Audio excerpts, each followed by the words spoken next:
পাঁচবারের বিশ্ব চ্যাম্পিয়ন ব্রাজিলের তারকা ফুটবলার নেইমারের সঙ্গে দারুণ সম্পর্ক বাংলাদেশের রবিন মিয়ার। ব্রাজিলের সাও পাওলোতে বসবাসের সুবাদে রবিনের সঙ্গে নেইমার ও তার পরিবারের ঘনিষ্ঠ সম্পর্ক গড়ে ওঠে। সম্প্রতি রবিন মিয়া সামাজিক যোগাযোগ মাধ্যমে জানান, নেইমার এবং তার বাবা নেইমার সিনিয়র তাকে 3টি জার্সি উপহার দিয়েছেন।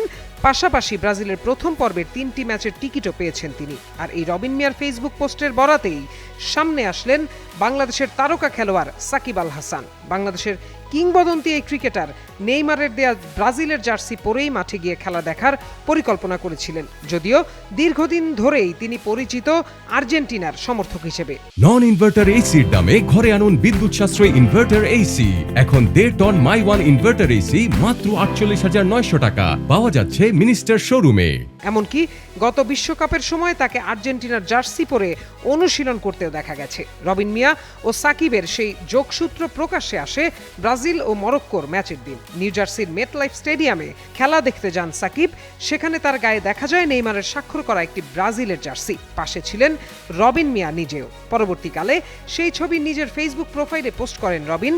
ছবির ক্যাপশনে লেখেন, ভাই কি আসলেই পোল্টি মারল? তবে পোস্টে তিনি উল্লেখ করেননি যে জার্সিটি তিনি সাকিবকে দিয়েছেন কি না। তবে জার্সিতে থাকা নেইমারের স্বাক্ষর এবং এর আগে রবিন মিয়ার পোস্ট করা জার্সির সঙ্গে মিল থাকায় অনেকেই ধারণা করেছেন সাকিবের পরা জার্সিটি সেই উপহারের একটি।